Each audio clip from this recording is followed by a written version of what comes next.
Assalamualaikum warahmatullahi wabarakatuh. Innal hamdalillah nahmaduhu wa nasta'inuhu wa nastahdihi wa nastaghfiruh wa na'udzu billahi min shururi anfusina wa min sayyiati a'malina.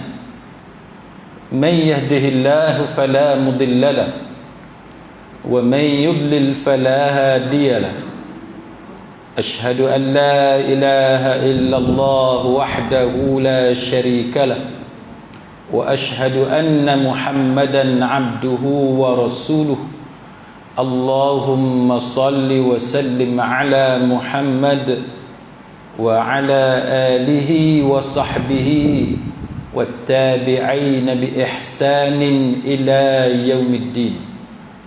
Amma ba'd.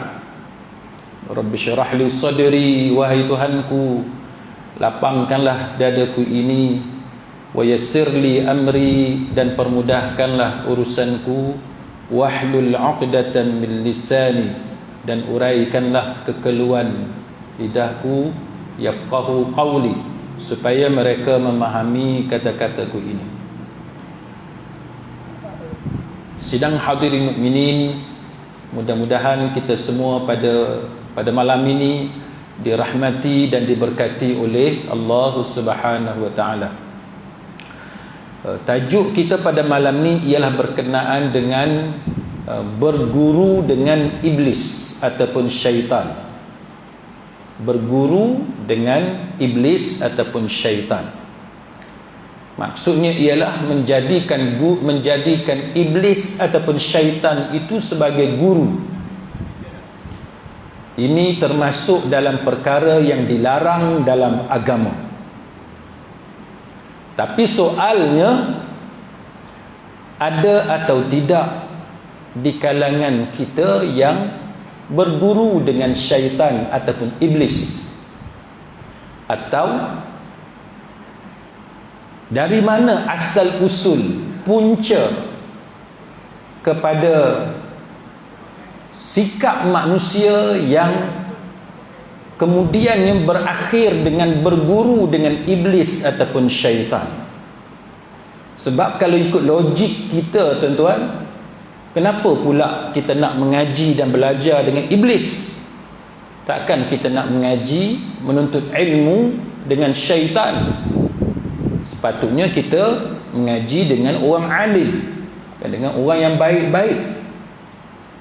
Jadi di mana sebenarnya kan isu seperti ini berlaku?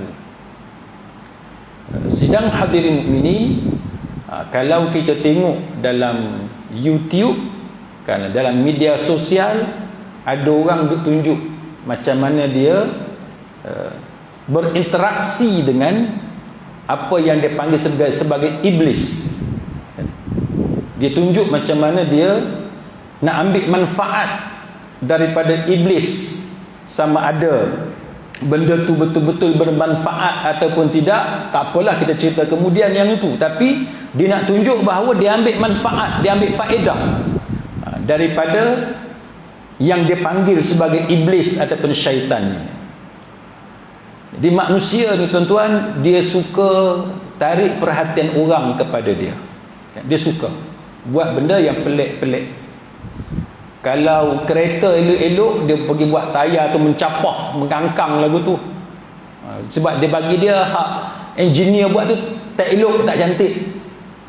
Tayar sikit lagi sport rim dia ubah sampai sagat dekat kereta tu, kan. Masuk lubang sikit, jalan tak elok sikit, habis tayar kereta.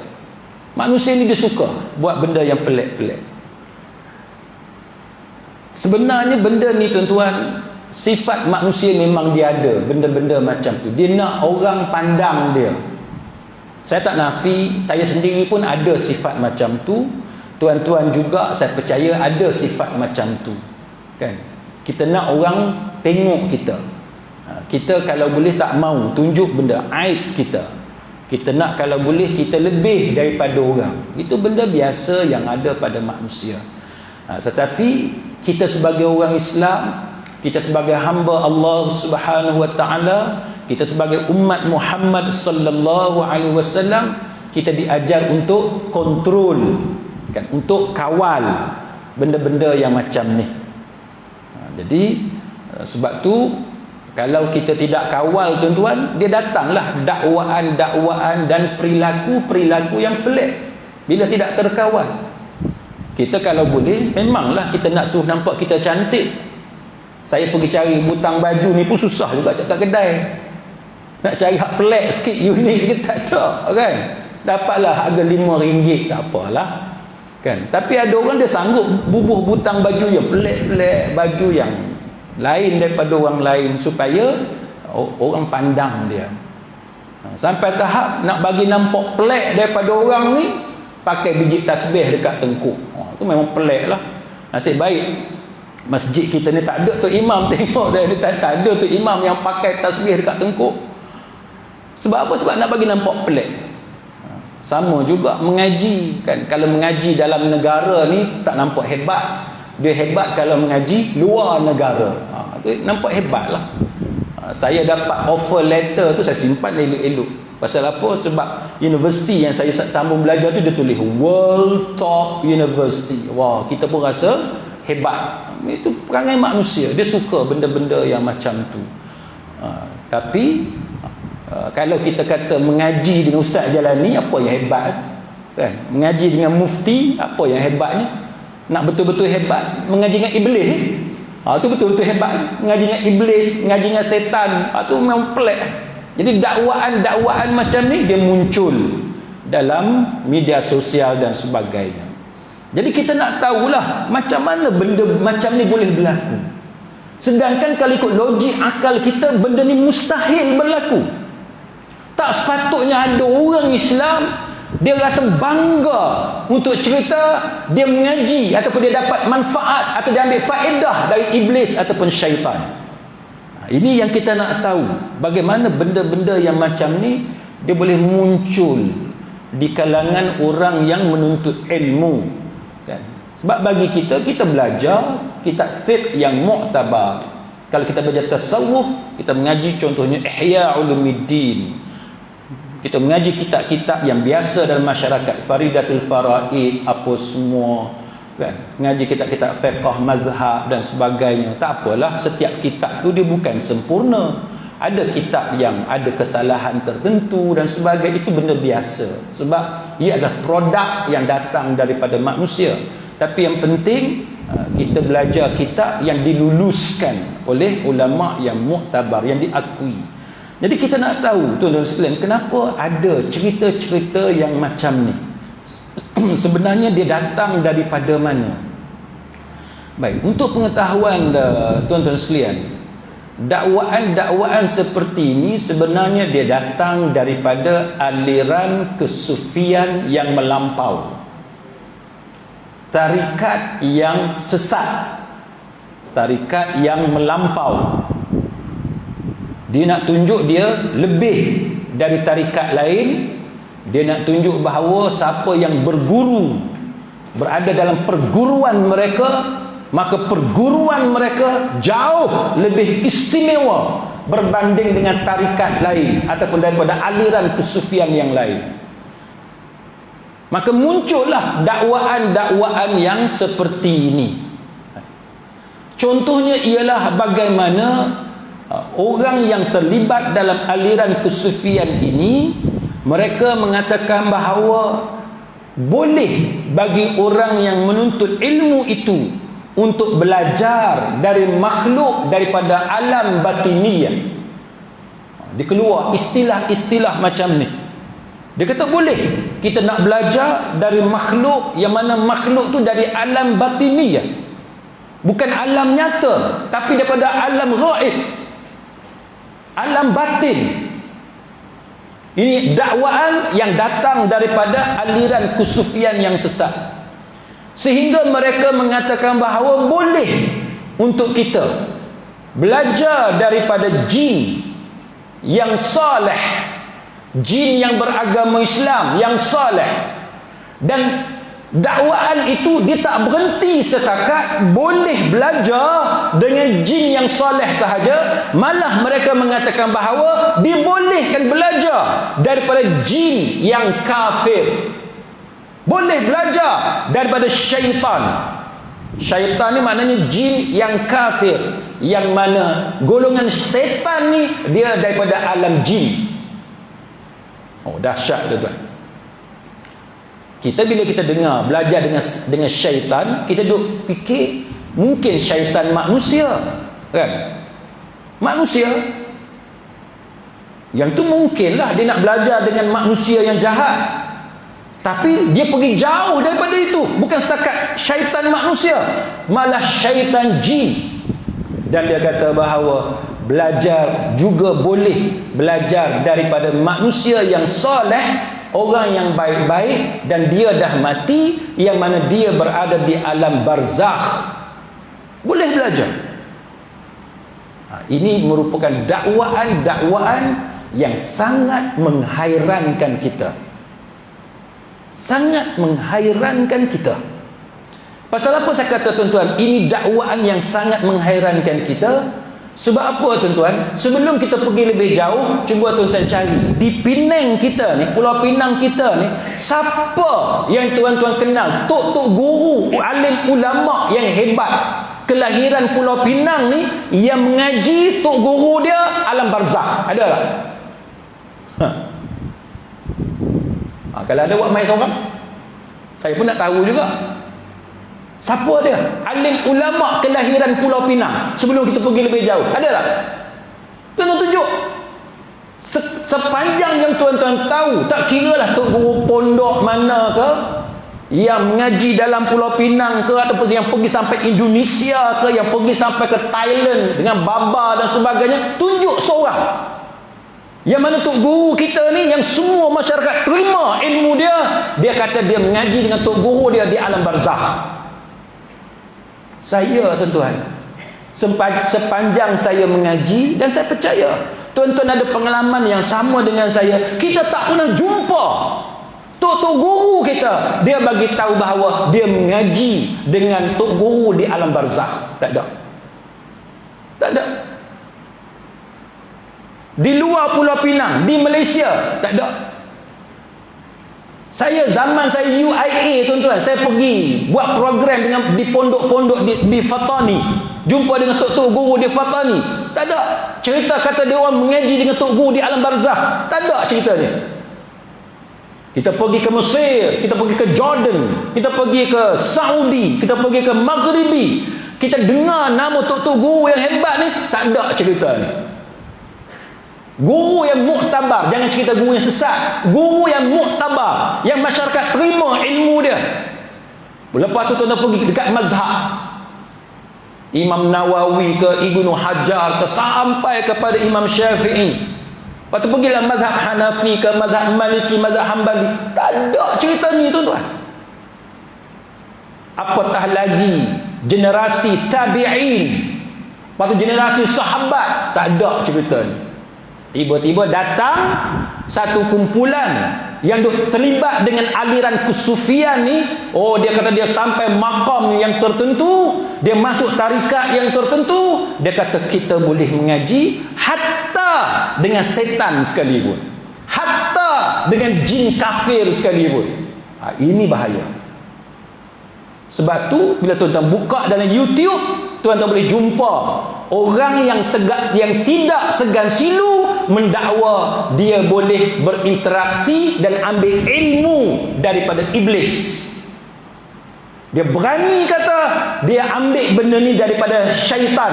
Pasal apa? Kerana memang tarikat dia orang, tok guru dia orang bagi tahu boleh belajar dengan syaitan ataupun iblis. Ini bahaya, tuan-tuan.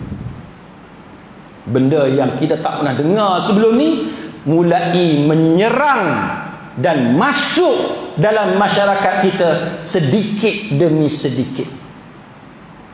Yang kita paling sedih bila ada guru-guru agama mempertahankan kumpulan-kumpulan yang macam ni. tak berani bersuara untuk menidakkan dakwaan yang macam ni. Tak berani. Pasal apa? Pasal geng yang sama. Ini masalah tuan-tuan. Bila taksub kepada kumpulan sendiri, ini jadi masalah. Baik. Dakwaan ni tuan-tuan, dia kata apa?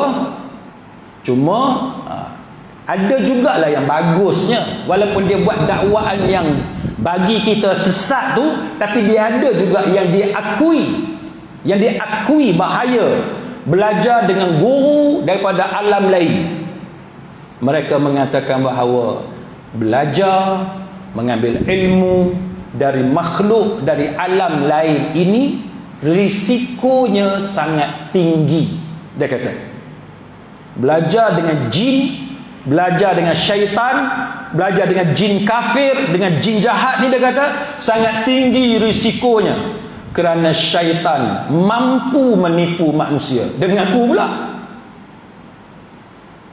kerana syaitan mampu menipu manusia. Dan disebut bahawa memang sebahagian besar manusia yang belajar dengan guru daripada alam lain ini, alam batiniah ini, memang telah ditipu oleh syaitan, walaupun dia menyangka dia sedang belajar dengan wali Allah. Dia sangka, dia percaya dia belajar dengan wali Allah, tapi sebenarnya dia belajar dengan syaitan. Yang ni dia mengaku pula. Dia mengaku. Risiko, bahayanya sesiapa yang terlibat dalam perguruan seperti ini. Sebab tu kita tuan-tuan, benda yang pelik-pelik ni jangan duk buat lah. Benda yang Nabi ajar pada kita elok sangat dah. Tak payahlah nak usaha supaya ada amalan supaya boleh berhubung dengan roh. Pasal nak mengaji dengan roh yang tertentu. Nak mengaji dengan Imam Ghazali, macam mana cara dia? Oh, dia ada amalan dia supaya kita boleh mengaji direct dengan Imam Ghazali. Nak mengaji macam mana? Imam Ghazali dah meninggal dunia. Hujjatul Islam Al-Imam Al-Ghazali dah meninggal dunia. Tak, dia boleh ajar kita cara macam mana nak berinteraksi dengan roh orang-orang alim yang telah meninggal dunia. Ini bahaya, sangat bahaya. Cuma tujuan kita mengaji malam ni, saya nak ambil satu contoh untuk saya share dengan tuan-tuan, supaya tuan-tuan tahu adanya amalan-amalan kononnya boleh mengaji dengan roh orang yang dah mati. Sebenarnya syaitan.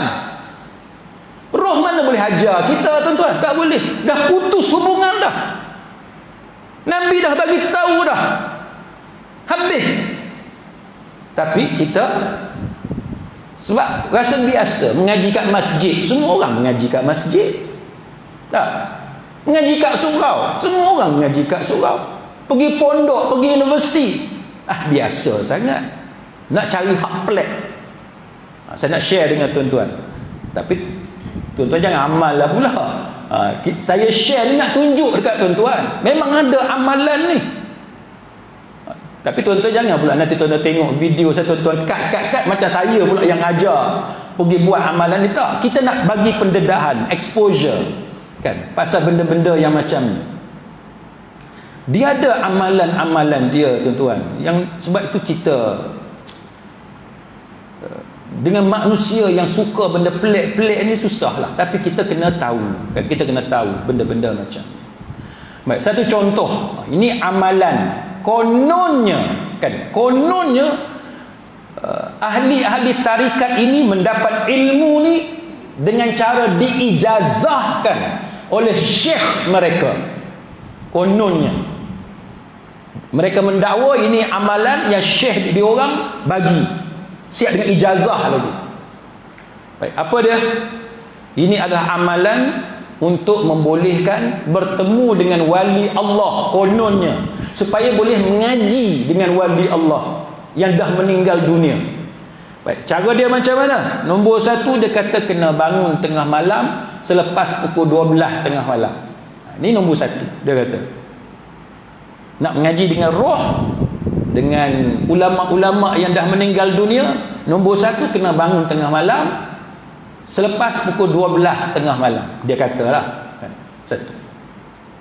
Yang kedua, dah bangun tu selepas tengah malam buat sembahyang sunat taubat 2 rakaat. Oh tu bagus tuan-tuan. Buat sunat taubat. Setan tu tengok bodoh, dia pun pandai lah. Macam manusia nak tipu kita lah, dia pura-pura baik. Oh ni gini cakap hadis lah, selawat kat Nabi. Dia selawat lebih daripada kita lagi. Sikit-sikit Allahumma salli ala Sayyidina Muhammad, Allahumma salli ala Sayyidina Muhammad, Bismillah lah, apa semua ayat Quran penuh mulut. Pasal apa? Nak tipu kita. Sebab tu tuan-tuan tengok panduan mufti wilayah pun dia bagi tahu supaya hati-hati dengan air-air yang kononnya dibaca 30 juzuk. Kena hati-hati. Sebab kebanyakannya tipu. Bukan kata kita memperlekehkan ruqyah syar'iyah, tak. Tapi sebab dunia kita ramai orang ambil kesempatan, dia tipu. Itu masalah dia. Jadi sama macam amalan ni. Tuan-tuan tengok nampak cantik kan? Bangun tengah malam selepas pukul 12 tengah malam. Oh, okey, macam qiyamul lail. Lepas tu sembahyang sunat taubat 2 rakaat. Okey lah tu, dia bukan suruh pergi berzina, bukan suruh pergi jumpa toyol, tak. Sembahyang sunat taubat, bagus lah. Ini cara kan untuk memperdayakan kita. Lepas tu, lepas habis sembahyang sunat taubat 2 rakaat, sembahyang sunat tahajud pula 2 rakaat. Oh sanggup tuan-tuan. Pasal apa? Sebab nak mengaji dengan roh. Nak mengaji dengan roh. Sembahyang sunat taubat, sembahyang sunat tahajud 2 rakaat. Habis sembahyang sunat tahajud 2 rakaat, sembahyang sunat hajat pula 2 rakaat. Hajat apa dia? Hajat nak jumpa dengan roh yang kita nak mengaji dengan dia. Siapa nak mengaji dengan Imam Ghazali, dia niat. Dia nak jumpa dengan roh Imam Ghazali. Siapa yang nak mengaji dengan Syekh Abdul Qadir Jilani, dia niat sembahyang sunat hajat 2 rakaat tu pasal dia nak jumpa dengan, nak mengaji dengan roh Syekh Abdul Qadir Jilani. Lepas tu baca Fatihah. Baca Fatihah, kirim Fatihah tu nombor 1 kepada Nabi Muhammad sallallahu alaihi wasallam. Tuan-tuan, sahabat Nabi daripada Abu Bakar Siddiq, Umar Khattab, Uthman, Ali sampailah Ibnu Mas'ud, Ibnu Abbas dan sebagainya, habis Ibnu Umar apa semua. Tak pernah seorang pun ajar kepada kita bila baca Fatihah hadiah dekat Nabi. Tak ada. Ni mai kok mana ni baca Fatihah hadiah kirim dekat Nabi? Tak ada amalan ni. Tapi orang kita duk buat benda-benda macam ni. Yang Nabi duk ajar selawat. Selawat. Duk kat mana pun sampai selawat tu kepada Nabi. Allahumma salli ala Muhammad wa ala ali Muhammad. Sampai habis. Kan? Nak pendek pun boleh, hak panjang pun boleh. Hak tu Nabi ajar. Perbanyakkan selawat. Yang kita ni kirim Fatihah dekat Nabi. Hak Nabi tak ajar, hak tu yang kita buat. Lepas tu baca Fatihah, kirim dekat guru syekh kita ni, syekh tarikat. Siapa tarikat kita tu, syekh kita tu, hadiah dekat syekh tarikat. Lepas tu dah habis dah buat yang tu, baca Fatihah. Kan baca Fatihah 41 kali. Yang ni hadiah dekat roh yang kita nak jumpa. Oh pening puak-puak ni tuan-tuan. Hak mai tu setan. Kita duk kata roh. Mana ada roh mari jumpa kita tuan-tuan? Tak ada. Tuan-tuan carilah Quran, carilah dalam hadis Nabi, qaul ulama yang muktabar. Tak ada tuan-tuan. Tak boleh berinteraksi dah dengan roh. Tak boleh. Kita yang hidup atas dunia ni tak boleh nak tanya khabar. Macam mana, sihat ke dalam kubur? Luas mana dalam kubur? Ada aircon ke? Jumpa siapa dalam kubur? Tak boleh tuan-tuan. Tuan-tuan mengaji kitab mana? Mazhab mana tuan-tuan? Tak ada benda ni. Tapi ni amalan yang tarikat yang sesat ni duk ajar dekat orang kita sekarang. Oh kononnya boleh mengaji dengan tok guru yang daripada alam lain. Baca Fatihah 41 kali hadiah dekat roh yang kita nak jumpa tadi. Tuan-tuan, Kita rasa orang kampung, orang jahil, kita orang awam ni tuan-tuan, rasa apa sesat? Tak sesat baca Fatihah. Baca Fatihah sesat apa? Ini pendapat yang terlintas dalam kepala kita pasal kita tidak kukuh ilmu agama. Sedangkan agama yang kita mengaji, kita dah belajar dah. Al-aslu fil ibadat, asal dalam ibadat ada at-tawqif ataupun at-tahrim. Asal dalam ibadat haram hukum dia. Tak boleh kita memandai-mandai Fatihah ke, bismillah ke, apa ke, tak boleh memandai-mandai, tak boleh. Ni baca Fatihah 41 kali nak hadiah dekat roh. Tunjuk nas, dalil mana yang kita ambil. Kita nak baca Fatihah 41 kali hadiah dekat roh yang kita nak mengaji tu, ambil kat mana? Tidak ada satu pun kitab yang muktabar yang mengajar kepada kita cara mengaji macam ni. Tak ada. Jangan nak buat benda pelik dah tuan-tuan. Tuan-tuan rasa hebat kalau orang tanya, siapa Tok Guru hang? Kawan kita kata, Tok Guru saya Syekh Yusuf Al-Qaradawi. Seorang lagi kata Tok Guru saya Syekh Nasruddin Al-Albani. Hak seorang lagi Syekh Dr. Ali Jum'ah Azhar. Seorang lagi cerita ni. Yang kita pula cerita Tok Guru saya Iblis. Rasa hebat ke boleh sebut Tok Guru saya Iblis? Rasa hebat ke? Rasa hebat Tok Guru saya ni syaitan? Rasa hebat ke tuan-tuan? Ini benda yang tak logik, yang cuba untuk popularkan dalam masyarakat. Baik, maka dia kata apa? Baca Fatihah 41 kali. Kononnya untuk dibaca kepada roh yang kita nak mengaji dengan dia. Lepas tu baca surah Al-Mulk. Surah Al-Mulk ayat yang ke-14. Ayat yang ke-14 tu ayat ala ya'lamu man khalaqa wa huwal latiful khabir. Tidakkah Allah yang menciptakan sekalian makhluk itu mengetahui segala-galanya? Tak cantik ayat tu. Tidakkah Allah yang maha mengetahui sekalian makhluk itu mengetahui segala-galanya? Allah yang cipta, dia tahu segala-galanya. Dia yang cipta makhluk, dia mengetahui segala-galanya. Itu Allah. Ayat tu cantik, dia pergi masuk surah Al-Mulk ayat 14. Kita pun baca, oh ni bagus ayat ni. Padahal disalahgunakan pada tempat yang tak betul. Hati-hati tuan-tuan. Maka baca surah Al-Mulk ayat yang ke-14 ini, dia kata apa? Sebanyak berapa kali? Sebanyak 1000 kali. 1000 kali disuruh baca ayat yang ke-14 surah Al-Mulk. Lepas habis selesai buat hak tadi, maka tidur dalam keadaan berwuduk. Tu pandai dia, berwuduk pula tu. Takkan sesat tuan-tuan tidur berwuduk. Kita selama ni tidur tak tahu wuduk habis berapa kali dah, dia main tidur lagu tu lah. Ni suruh tidur berwuduk, takkan sesat. Ni logik kita kita kata tak sesat. Lepas tu dia kata tempat tidur pun kena bersih, tak boleh ada najis. Maka dia kata apa? InsyaAllah. Tu cantik tu, InsyaAllah pula tu. Takkan sebut InsyaAllah sesat.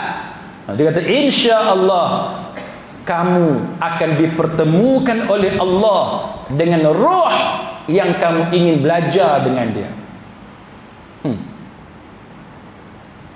Tuan-tuan jumpa petua ni, kalau tuan-tuan mengaji, masuk tarikat mana-mana, masuk halaqah zikir mana-mana, circle mana-mana, geng mana-mana, tuan-tuan jumpa amalan-amalan macam ni, saya nak bagi tahu terang, inilah amalan yang sesat.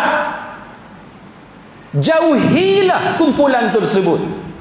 Wajib bagi tuan-tuan menjauhkan diri tuan-tuan. Bukan sahaja amalan ini, tapi kumpulan-kumpulan yang mengajar tuan-tuan amalan seperti ini. Ini benda yang bid'ah, benda yang direka-reka dan merupakan tipu daya iblis supaya kita mengikut telunjuk dia. Jangan kita terlibat dengan benda-benda yang macam ni. Baik, tuan-tuan sekalian, yang betulnya macam mana kita nak mengaji, kan? Yang betulnya macam mana? Saya nak bagi contoh dekat tuan-tuan supaya tuan-tuan nampak macam mana ulama mengajar kepada kita kalau nak cari tok guru. Kita nak mengaji, kita nak ambil ilmu. Cara betul pilih guru tu macam mana? Jangan main duk ambil ikut dan ikut suka, nak mengaji dengan jin, nak mengaji dengan jin kafir, nak mengaji dengan syaitan, nak mengaji dengan iblis. Jangan duk main-main pasal guru. Baik, contoh tuan-tuan sekalian, bagaimana ulama bagi panduan kepada kita cara pilih guru yang sebenar. Baik, contohnya tuan-tuan, ada satu kibar tabi'in, ulama tabi'in yang hebat, yang terkemuka. Nama dia Abu Az-Zinad Abdullah bin Zakwan Al-Madani rahimahullahu ta'ala. Siapa dia ni? Dia ni di kalangan kibar tabi'in, ulama tabi'in, ulama besar tabi'in. Bukan calang-calang orang, tuan-tuan, bukan calang-calang. Dia kata apa? Dia kata, aku pernah, dia kata, sampai di Madinah. Di Madinah, dia kata, dia jumpa 100 orang. 100 orang yang soleh, orang baik-baik. Orang baik ni bukan orang jahat, orang baik-baik. Dia baik, dia amanah. Tapi dalam 100 orang hak baik-baik ni, tidak ada di kalangan mereka hak 100 orang ni belajar ilmu hadis. Dan mereka ni tidak ada keahlian dalam bidang hadis. Maka Abu Az-Zinad Abdullah bin Zakwan Al-Madani kata, aku tak ambil dia untuk aku mengaji hadis. Aku tak ambil dia untuk mengaji hadis. Walaupun dia orang baik, orang soleh, orang yang amanah, orang yang jujur di Madinah, orang baik ni. Tapi sebab dia tidak ada ilmu dalam bidang hadis, aku tak mengaji hadis dengan dia, tak ambil hadis dengan dia. Maknanya apa, tuan-tuan? Maknanya bila kita nak ambil ilmu ni, nak ambil ilmu, tak cukup sekadar orang tu baik. Tak cukup. Bukan sahaja dia mesti baik, tapi dia memang berkeahlian dalam bidang tu. Ni mengaji dengan artis, suruh artis mengajar tafsir, guru tunggang terbalik, tuan-tuan. Panggil dia bagi motivasi, tak apalah. So dia ajar motivasi, macam mana nak belajar, nak jadi orang baik. Yang tu tak apa. Tapi tak. Pasal apa? Sebab ni, tabung ni banyak, boleh dapat duit banyak, tak kira lah hajar apa pun, walaupun bukan bidang dia, kita panggil dia. Saya bukan nak hina mana-mana artis, bukan nak hina mana-mana selebriti, tapi kalau kita panggil dia, suruh dia bercakap benda yang memang bidang dia. Jangan kita pergi sebab nak isi slot kosong, suruh dia pergi mengajar benda yang bukan bidang dia. Ajar tafsir, ajar hadis, ajar fiqh yang bukan bidang dia. Ustaz bahagian tajwid, suruh ajar sirah, tunggal balik. Suruhlah dia ajar tajwid, dah bidang dia tajwid. Ni suruh ajar benda yang bukan bidang dia. Yang tu yang tunggang terbalik habis, tunggang punah ranah masyarakat kita. Pasal walaupun dia baik, kita akui dia baik, kita bukan kata dia jahat, tapi sebab bukan bidang dia. Nak cakap juga. Tu ada satu ustaz yang terkenal, dia kata forex trading tu harus, dia kata pening lah kita forex trading, forex online tu jadi harus, jadi boleh pula. Padahal siapa yang terlibat dalam dunia Islamic finance, Islamic banking semua, tak ada institusi fatwa yang kata forex online, forex trading tu sebagai boleh ataupun permissible. Tak ada. Tapi punca sebab dia ustaz, dia boleh jadi imam, kita percaya kat dia, kita pakai fatwa dia. Sedangkan itu bukan bidang dia. Tak boleh, tuan-tuan. Jadi kibar tabi'in, tokoh tabi'in, dia bagi tahu kat kita, soleh semata-mata, baik semata-mata, itu bukannya the solely syarat, condition untuk kita ambil ilmu dia. Dia mesti berkeahlian dalam bidang tu. Itu cara dia. Imam Malik rahimahullahu ta'ala, dia kata apa? Imam Malik kata, dia pergi dekat Madinah, dia kata, dia jumpa ramai masyayikh, ulama-ulama besar di Madinah. Ialah Madinah. Kan, Madinah ni bumi sahabat-sahabat Nabi. Nabi pun duduk lama di Madinah. Dia kata, di Madinah aku jumpa ramai orang saleh. Aku jumpa ramai orang yang rajin beribadat. Aku jumpa ramai orang yang menyampaikan ilmu hadis. Dia kata, tapi aku tidak mendalami dengan orang ni pasal mereka bukan dalam bidang tersebut. Hanya orang baik, hanya cerita pasal hadis, tapi belajar dengan dia orang, tak. Mana ketat. Nak ambil ilmu tuan-tuan, kita kena tapis. Kan? Kita kena tapis. Maka dengan sebab itu, ramai ulama bagi tahu, ramai orang-orang yang baik-baik, tapi dia tidak layak sebenarnya untuk menyampaikan ilmu agama, tapi mereka menyampaikan juga hadis-hadis Nabi, menyebabkan riwayat-riwayat yang datang daripada mereka, walaupun mereka ni orang baik, tapi hadis mereka ditolak. Baik semata-mata tidak menjadi syarat, tidak menjadi apa orang kata lesen untuk kita ambil bulat-bulat apa yang dia cerita kepada kita. Sebab tu bila tuan-tuan masuk tarikat ke join kumpulan mana-mana sekalipun, tuan-tuan jangan semata-mata sebab dia baik, dia soft spoken, cakap lemah lembut, tuan-tuan tu pun terima semua benda dia cakap. Jangan. Baik semata-mata tidak menjamin ilmu dia tu ilmu yang benar. Tuan-tuan kena hati-hati. Kan? Imam Yahya bin Sa'id Al-Qattan, dia kata apa? Kamu tidak akan mendapati orang yang baik-baik ni, dia kata, lebih banyak berdusta ataupun buat kesilapan kecuali dalam perkara yang melibatkan hadis-hadis Nabi sallallahu alaihi wasallam. Imam Yahya Al-Qattan kata apa? Orang baik-baik ini dia banyak silap. Bila dia menyampaikan hadis, kat situ yang dia banyak silap. Dia mungkin tak ada niat untuk buat silap tersebut, tapi dia tersilap. Dia orang baik. Kita tak kata dia jahat. Dia orang baik, akhlak dia baik, tapi dia banyak buat silap bila dia menyampaikan hadis-hadis Nabi sallallahu alaihi wasallam. Apa kata Imam Muslim bila Imam Yahya bin Sa'id Al-Qattan kata macam tu? Imam Muslim kata, lidah dia tu dia sebut benda yang silap pasal hadis, tapi dia tak sengaja. Dia bukan saja nak reka hadis, tapi dia silap. Jadi itu maknanya apa tuan-tuan? Maknanya dengan orang baik pun, bila tuan-tuan nak ambil ilmu, tuan-tuan kena hati-hati. Kena hati-hati dengan orang baik sekalipun. Kena hati-hati. Contoh Imam Tirmizi. Imam Tirmizi dia kata apa? Dia kata kadang-kadang dia kata orang soleh ni, orang baik-baik ni, dia rajin buat ibadat, tapi dia lemah dalam bab jadi saksi. Dia lemah dalam hafalan hadis-hadis, dan dia seorang yang cuai. Siapa yang kata ni? Imam Tirmizi kata.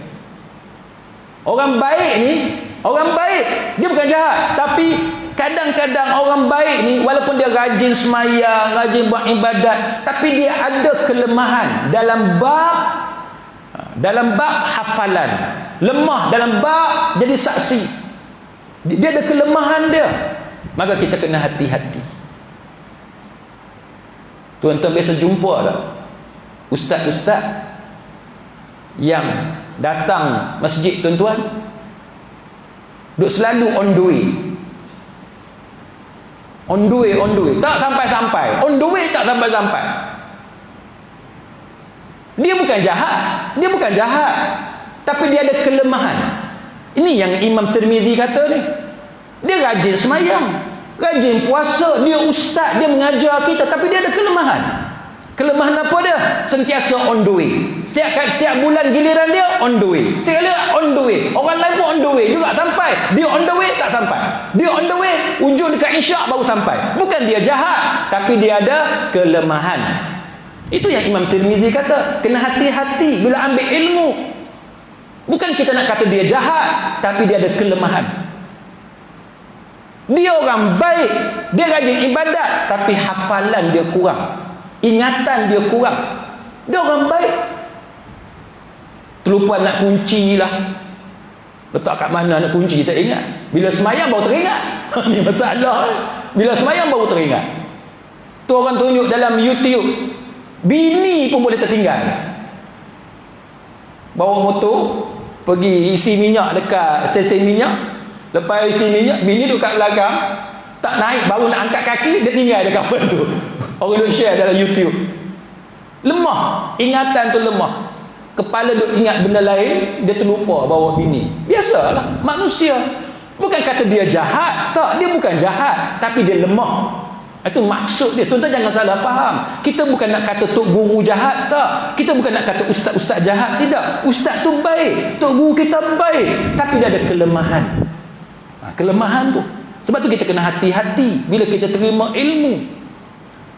Jadi tuan-tuan sekalian, banyaklah sebenarnya yang diberi nasihat kepada kita supaya kita ni hati-hati dalam bab ilmu. Jadi kita berhenti setakat itu. Mudah-mudahan Allah Subhanahu Wa Taala memimpin kita semua. Jadi kesimpulan dia apa tuan-tuan? Kesimpulan dia ialah hati-hatilah dengan golongan yang membolehkan kita mengaji dengan syaitan. Hati-hatilah, jauhilah dengan golongan yang membuat dakwaan dia ambil faedah ilmu daripada iblis. Hati-hatilah dengan mana-mana tarikat yang mengajar tuan-tuan boleh mengaji dengan orang yang dah mati, boleh ambil ilmu dengan syekh-syekh yang dah meninggal dunia. Dia duduk alam kubur, alam barzakh, tapi ada amalan tertentu kononnya boleh untuk kita jumpa dengan tok guru tadi untuk confirmkan ilmu yang kita duk baca kitab dia tu. Itu adalah amalan yang sesat. Tidak ada mana-mana ulama yang muktabar, tidak ada mana-mana mazhab yang muktabar yang membenarkan amalan seperti ini. Mudah-mudahan Allah Ta'ala melindungi kita semua daripada segala fitnah, segala bahaya di dunia maupun di hari akhirat. Wallahu a'lam. Aqulu qawli hadha wa astaghfirullahal azim li wa lakum. Wassalamu alaikum warahmatullahi wabarakatuh.